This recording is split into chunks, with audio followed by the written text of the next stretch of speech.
Okay, so let's start now. So welcome to this info session on ERC and MSCA funding opportunity dedicated to the whole American continent. I am Marco Cavallaro and from Euresearch here in Bern, and with Isabel Spüler and Rita De Brito, we will do our best to answer your questions that you may have on ERC grants and on the MSCA postdoctoral fellowship. So to give you a bit of context, so this info session came, so the light from a joint initiative between Euresearch and the SwissNex office in San Francisco. And we actually used to give such session years ago, but then in the past few years, until this year, Switzerland was considered as a third country in Horizon Europe, like all the countries where you are living. And participation at the time in ERC and MSCA was rather limited. And now that Swiss institutions can participate again normally in these prestigious grants, we thought it would be a great opportunity to relaunch these info sessions for the Americas. And before I start, I also want to thank the SwissNex's offices, not only in San Francisco, but also in Boston, in Sao Paulo, the Swiss embassies in Ottawa and Washington, as well as the different Marie Curie alumni chapters in North, Central, and South America, because they helped a lot with the promotion of the event. So here is the plan. So this session is planned for 1 hour. We will end well, at 6 p.m. our time in Switzerland. And so first I will make a quick introduction to Euresearch and our services. Then Isabel will present the MSCA postdoctoral fellowships for about 10 minutes. And then Rita will give an overview of the opportunities in the ERC for about 20 minutes. And then for the last 20 minutes, we will have a Q&A where you can ask questions to our experts. Some household rules. So as I said, please mute yourself when we are presenting. And if we see some AI recording or transcription tools, we will kick them out. They are not allowed. And the event will be recorded anyway, and you will receive the presentations by tomorrow. And for the Q&A, you can either write your question in the chat whenever you want, and then we will take them, or you can also raise your hand and speak during the Q&A session. And make sure that the question that you ask are relevant to the audience. If you have questions on your really personal case, personal project ideas, you can reach out to us via the emails that you see here. So now a few words about Euresearch for those who don't know us. So Euresearch is a network which covers all the regions of Switzerland. So each of these regions has an office, and we have also a network office in Bern. And for any questions, you can either contact the regional offices or the Euresearch network offices. There is anyway no wrong door. And so Euresearch is a network, so we are funded by the Swiss government, by the Swiss State Secretariat for Education, Research and Innovation. And you will find all the addresses of the regional offices or of the network office on the Euresearch team's page on their website.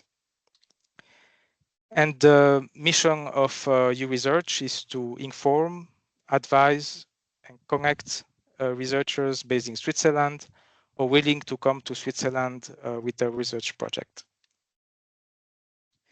So I am not sure from the Americas how updated you are with regards of what happened in in terms of Swiss-EU relations in research. But yeah, in very short, as of this year, 2025, Switzerland has a so-called status of associated to Horizon Europe, meaning that the association to the program Horizon Europe is not yet official, but thanks to the transitional arrangements between Switzerland and the EU, as of this year, 2025, Swiss entities can apply, have access to the Horizon Europe as if they were in a EU member state.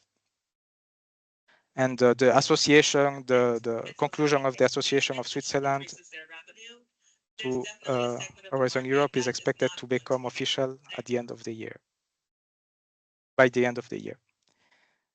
So in the worst case, so I will perhaps just repeat the last sentence because there was a bit of noise. So the association of Switzerland to Horizon Europe is expected to become official by the end of this year.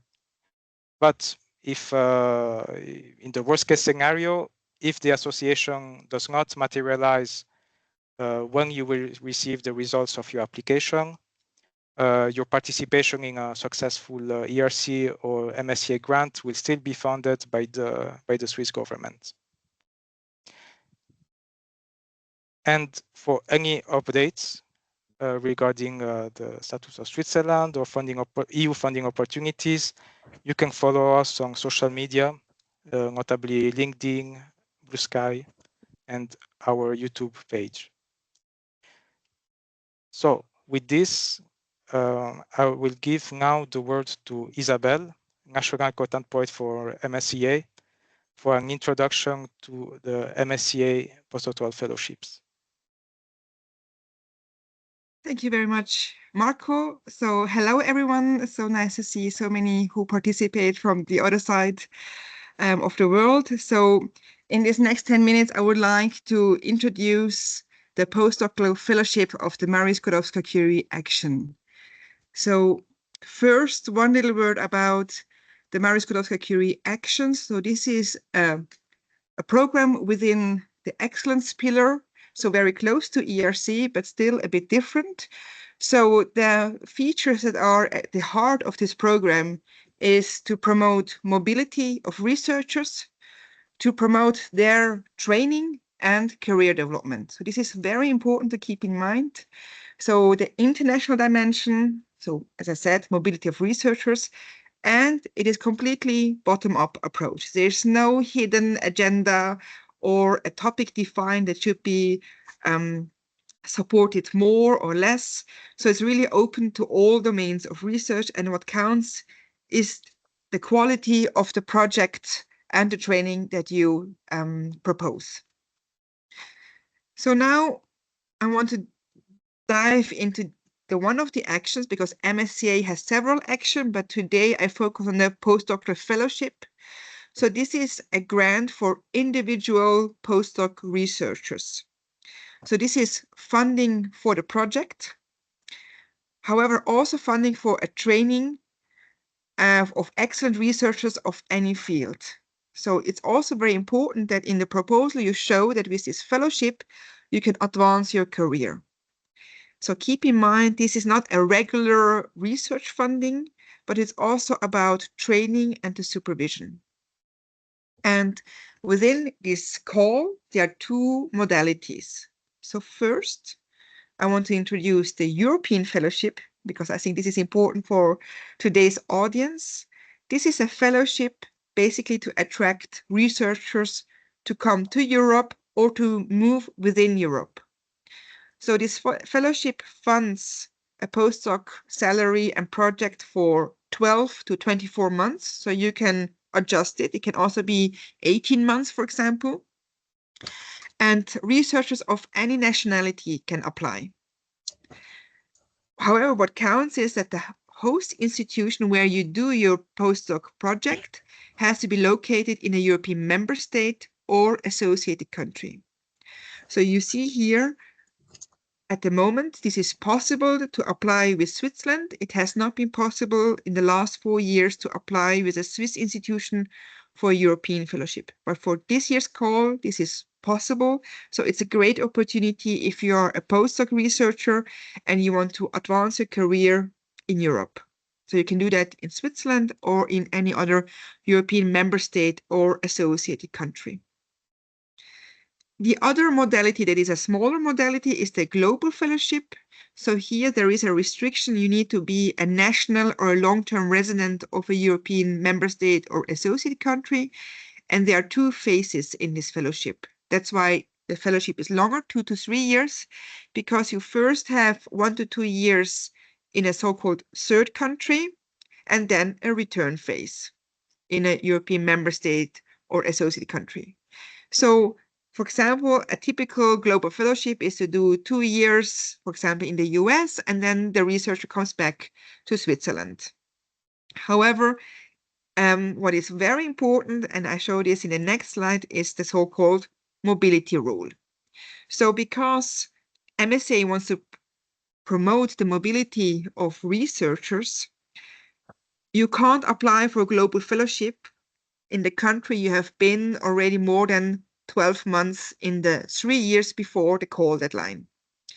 So in the European fellowship, this means if you have been in Switzerland more than 12 months at the call deadline in the 3 years previously, you can't apply with a Swiss host. And for the global fellowship, it means if you have been, for example, what I said with the US, if you have been in the US more than 12 months in the last 3 years, you can't apply with US as the outgoing host. So there's very important rule of the mobility rule that makes you eligible or not to apply for this call. So the selection of the host is very important. Now, just some few words about the training activities, because this is really at the heart. You should not just think about a great research project, but also about how you want to advance your career. So what are your training objectives? What do you want to learn during the fellowship so you can complete your profile? Who is your supervisors? What are the new networks? What networks do you bring in? So you can also, for example, choose to have secondments. This means you're seconded to for example, a non-academic sector or to different institutions to learn something new. And also the two-way transfer of knowledge is also important to highlight in the proposal. So you bring in something because you're a postdoc, but you will also learn something from the new host. Just a slide about the secondments, because secondments can be done anywhere and in any sector. So it's also cross sectors, very important. So if you think about advancing your career, not just in academia, but maybe also to make a step out of academia to a non-academic sector, a secondment is a great opportunity where you can learn new skills. And this can be a single period or divided into shorter periods. And if you have a 2 years European fellowship, this would mean you can do 8 months of secondment maximum. And of course, the secondment has to be in line with your project idea. So you cannot just say, I go to Hawaii for any random reason, but you have to say what you want to learn there, and you have a supervisor there who will guide you during this time of secondment. Now there is also this possibility to add after this, let's say, 2 years of European fellowship, 6 months of a so-called non-academic placement. This is an incentive to promote a career move to another sector. So let's say you do 2 years of European fellowship, and then you add 6 months in a company where you basically would advance your career outside academia. In the next slide, I just want to emphasize the postdoc fellowship is linked to a beneficiary, meaning linked to a host institution. So let's say you apply with University of Zurich. University of Zurich is the also beneficiary. They sign the grant agreement. And of course, the supervisor has to be employed also at the University of Zurich. And you cannot easily change the host institution because the fellowship is connected to the host and the supervisor. Another maybe interesting feature is that you can also change your fellowship from 100% to a part-time, for family reasons or also professional reasons. At proposal stage, you suggest 100% fellowship, and then afterwards, when you get the grant, you can then negotiate this part-time. A short word about the financial aspect. So just very briefly, you see there is the salary part. So this is the big box with this living allowance, mobility allowance, family allowance, if applicable. Also, there are allowances if there is a long-term leave or a special need, but this is separately handled. And on the right side, you see the institutional unit. So there's every month €1,000 foreseen for your project. So this is a fixed amount. So you don't have to calculate any budget for your project or for the salary or anything. And there's €650 for the management and indirect cost that goes, for example, to the University of Zurich as the host. Just a small comment for the living allowance, there's a country correction coefficient that is for Switzerland very high, 1.6. So the salary of the postdoc is really a very good salary also in Switzerland. So after the incentives of the funding itself, here is a table, a slide that shows how competitive is this call. You will receive these slides, I think, as a follow-up, so you can zoom in also for your panel, because depending on your disciplines, you will be ranked within a panel. So the proposal will be ranked in a panel, and the cutoff threshold for those who receive funding is quite high. So normally it has to be above 90 out of 100 points. So it is competitive. However, I think it's important to try or to resubmit. So this is just a little reality check that it is, of course, a competitive award, but also very much recognized in Europe. And as a summary, so the postdoc fellowship is about your project, but also about career development and training. It is for postdoc researchers, and there is a limit. It cannot be beyond 8 years after PhD. There's this two modality, European and global fellowship, is funding for 2 to 3 years, and also the non-academic entities can apply. And there's a mobility rule to check, and you can have this non-academic placement, and the call is currently open with a deadline on the 10th of September. We at Euresearch, we provide an online tutorials. These are 8-10 minutes videos that you can follow that will guide you through the proposal writing. And we also offer proposal review on a first come, first served basis. So if you want to draft and submit a proposal, you can send us your proposal. And normally in July we can accept. In August it will get quite dense. So we try, of course, to do our best to give review to all of them, but it is quite a lot who will ask for this service. So don't be late to ask for this service, and also free of charge. And there's additional support by the project called MSCA Radiance. This is a project of NCPs for MSCA like me and others in Europe. And we made, for example, a handbook that is a writing guide for the PF application. And there's also the matchmaking platform if you're still looking for supervisors. And in my last slide, I want to show I'm not alone. I'm in a team together with Marco and also Manuel Bianco. And if you have any questions, don't hesitate to write us an email. Thank you very much. Yeah, thank you, Isabel. If you have any questions, we will have a dedicated Q&A session in about 20 minutes. But please also feel free to use the chat whenever you are ready to write your question. So now is the turn of Rita for the ERC grants. So thank you so much. Do you hear me well, and do you see my presentation? Yes. Yes, super. So I'm Rita, and I will take you through the next 20 minutes and talk about ERC. So I'm sorry for those that are already familiar, but we always have an introduction slide for those that don't know what is all about ERC. So the European Research Council is considered the premier European funding organization for excellent research. And this is because it offers independent recognition and visibility to researchers, because it will allow researchers to work on a research topic of your own choice, so bottom-up research, gain financial autonomy during 5 years. It funds groundbreaking and ambition projects. So basically, it funds excellent PIs.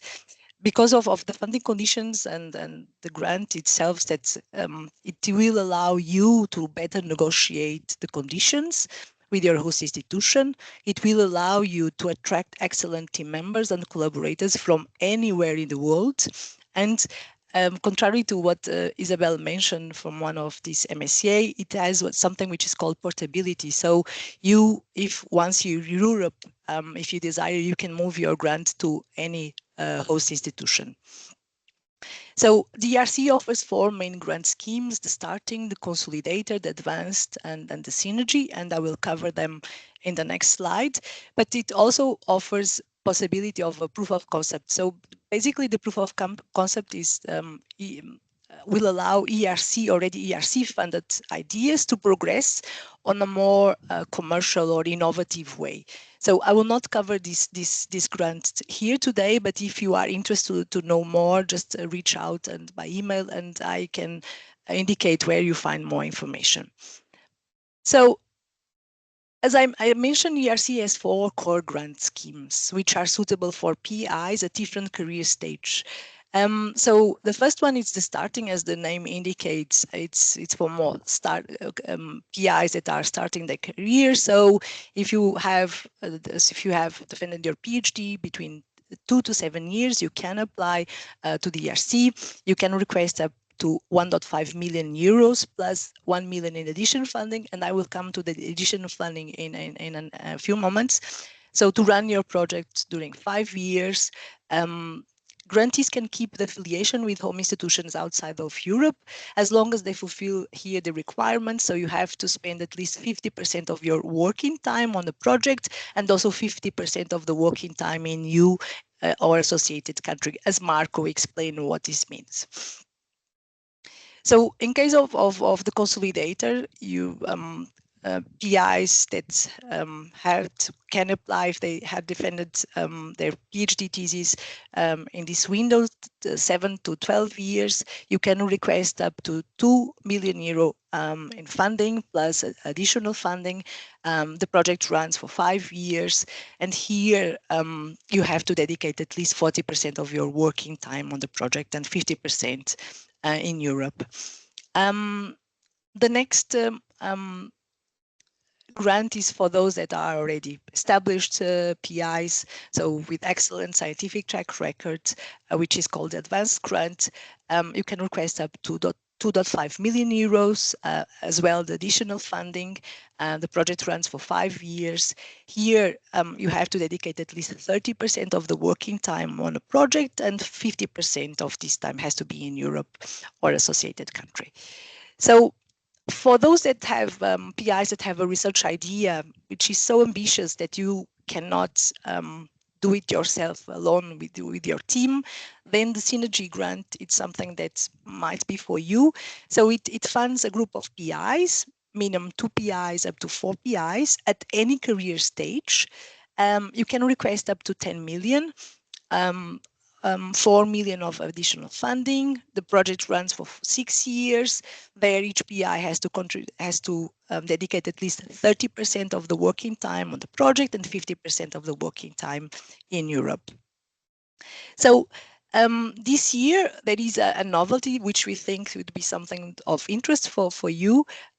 So principal investigators that are currently based in non-associated third countries like US, Brazil, Colombia, so everything which is not a member state or associated country to Horizon Europe can request up to 2 million of additional funding. So this additional funding can cover everything from startup costs.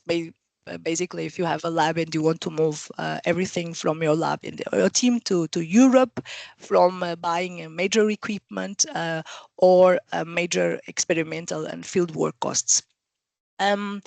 It applies to the starting, consolidated, and advanced grant, and it's valid already for the advanced grant 2025. So this call is already open. It opened in May 2025, and it will close now in August. And it will also apply for all the upcoming 2026 and 2027 calls. So as I mentioned in my previous slides, so there is this eligibility window for the starting and consolidator, and this time window is enforced quite very strictly by the ERC. So it's based on the PhD defense date, and if you don't fulfill these requirements, if any of these conditions that I'm now going to mention are not suitable or not adequate for you to explain why you could have request an extension of your eligibility, then you are not eligible to apply to the ERC. So basically, you can request extension of eligibility if you have, so you could request for parental leave, long-term illness, national service, disability, clinical training, major disasters. And here, please, COVID is not considered a major disaster, although it was a big disaster, but it's not included in this category. So if you are seeking asylum, and the main novelty for now, the 2026 calls, is that if the PI was also victim of gender-based violence or any other form of violence, can also apply, as long as for all these things that I just described, as long as you present the documents that fundament your request. So the work program is published, the ERC work program is published every year, and every year it follows more or less this calendar.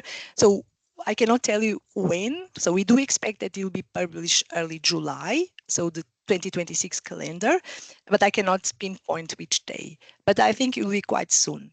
So, and here it's just this table indicative when to expect each of the calls. So the starting and the synergy grant are expected to open in July, right after the work program is published, with a call deadline for the start in October and the call deadline for the synergy in November. The consolidator is expected to open in September 2025 with a call deadline in January 2026, whereas the advanced will be like what I mentioned before for the 2025 is expected to be published in May 2026 and with a call deadline in August. So if you are considered to apply for an ERC, and this is where just a few points which I think are always useful, where to start. So I think although it might seem very boring and somehow demotivating, we always advise applicants to start by the beginning, and the beginning is to consult work program and information for applicants, because these are key documents that have key rules and conditions in terms of evaluation criteria, evaluation panel details, templates, everything. So it's good that you know what is requested. So it's also good that you register early enough in the funding out tenders portal, where you will submit a proposal, and we also advise you to contact early enough the host institution for the host support letter. You have to have a host institution based in a member state or associated country to submit an ERC proposal. So it's also important to start to consider where will you apply to which panel, and I will get back in a few slides to which panel would be more suitable. And so you need to study the panel disciplinary composition. It's also a good point to have a look at ERC database to see which projects have been funding in your field. And last but not least, whenever you have a question, as Mark already pointed, we are a network. We have regional offices spread all over Switzerland. Also contact us, the ERC NCPs, whenever a question arises. So in terms of the structure of the proposal and what to expect, and if anyone aims to apply to Advanced Grant 2025, the rules are for the structure of the scientific proposal are different, and I just ask that you reach out by email and I can guide you through the process. So what is expected for the 2026 calls? It's a big change in terms of proposal structure. So these are the four main elements. So you will, at the time, you'll submit all these main blocks plus additional supporting documentation. So these 4 main blocks are expected, especially the part 1 and part 2 will change for the calls 2026. So for the part 1, you will be expected to describe in 5 pages, so to give an outline of the groundbreaking research idea. What is so great, so innovative that you want to propose to the ERC? Part 2, it's where it's 7 pages, 10 pages in the case of the Synergy grant, where you will describe the methodology and implementation, including feasibility. This is a big change. In the past, feasibility, or until 2025, feasibility was part of the part what now we call part 1, but of the synopsis of the project. And then you will have the CV and track record 4 pages, and resources and time commitment 2 pages. Important to keep in mind is that part 1 and CV will be evaluated at step 1, and I will get back to the evaluation process in a few slides, but it is important that you already convinced step 1 that what you have is really groundbreaking and worth to retain for step 2. So the evaluation, this is something that ERC really always like a motto, and it's really about everything. It's about excellence. It's the only evaluation criteria. Also keep in mind that host institution, it's not an evaluation criteria. Basically, it will be the research project that will be evaluated and the principal investigator. So the research, the panels primarily evaluate the excellence of the project, so giving a little bit more weight to the research project and the principal investigator. So we'll be evaluated in terms of the groundbreaking nature of the project, your ambition, the feasibility, what is the scientific approach that you are proposing to achieve that. And then in terms of the principal investigator, your intellectual capacity and creativity, the scientific expertise and the capacity to execute the project. So basically everything which will be more related for the principal investigator, the CV and track record. So in terms of the evaluation process, for the starting, consolidated and advanced, it's a 2-step evaluation, whereas for the Synergy, it's a 3-step evaluation. So for the starting and consolidated and starting, consolidated and advanced grant, but also for the Synergy, so a proposal will be assessed remote assessment by panel members, and only part 1 and CV will be assessed. Then there is a panel meeting, and then after this panel meeting, your proposal will be scored. Basically, either you have A, which will be invited, or you have A non-invited, meaning that you can reapply next year, or you get the score B and C. So you cannot, then there are a few restrictions in terms of the resubmission if you get a B or a C. So for those proposals that are retained and go to the next step 2, so your proposal will be again, and now it's the full proposal, so part 1, part 2, CV, track record, resources and time commitment, will be assessed by both panel members and reviewers. And then there is a panel meeting, and then you are invited, and afterwards you are invited for interview online for 30 minutes, more or less, and then either you get recommended for funding or you are rejected. In the case of the Synergy, this interview is part of step 2. So all PIs are invited to go to Brussels and give a presentation, a 45-minute presentation, together with a Q&A, and then you are recommended for funding or rejected. Okay, so I want here just to give you an overview of what to expect in terms of evaluation panels. So panels are organized in 3 research domains: life science, physical science and engineering, social science and humanities, and currently there are 28 panels. Also keep in mind for the Synergy, there are no panels are not predefined at the beginning of the evaluation, so the applicant can apply to a single panel that will have all the expertise that cover all fields of science. So it's slightly different than what I'm showing here. So I want to also for those that maybe are not aware that there are other initiatives and to what to expect for the year work program 2026, so already happening either towards until the end of the year in 2025 or beginning of 2026, because it's the work program will cover from now July until the next July. So there will be a new funding instrument which some of you might have heard already. They are called super grants. I'm not sure this will be the final name, but this is part of Choose initiative, Choose Europe for Science initiative.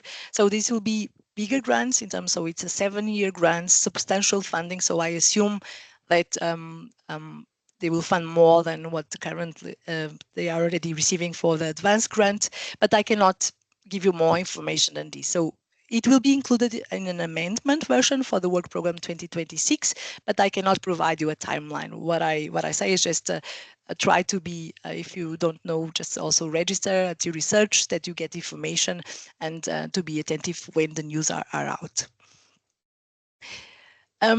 Also, what is important, and this is now thinking for the next year in July 2026, when the next ERC work program will be published, and this was already announced by the Scientific Council of the ERC, that a new eligibility window will apply to starting and consolidator, meaning that what I explained you at the beginning, so this window 2 to 7 years and 7 to 12 years will no longer exist for the starting consolidator.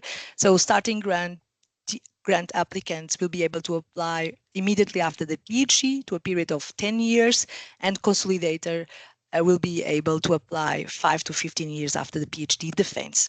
Rules of extension remain the same, or are expected to remain the same, but the PI will be able to have only one starting grant and one consolidator during their career. So what we offer, similar to what Isabel also explained, we also offer eligibility checks. We also proposal review, proposal-related questions. You can always reach out when you don't understand something or when you would like to have advice. In relation to the proposal, we also provide proposal reviews, again on the first come first served basis. We organize regularly, following the main grant calls, info events, and I encourage you to register to get on our website to get informed when these events are out.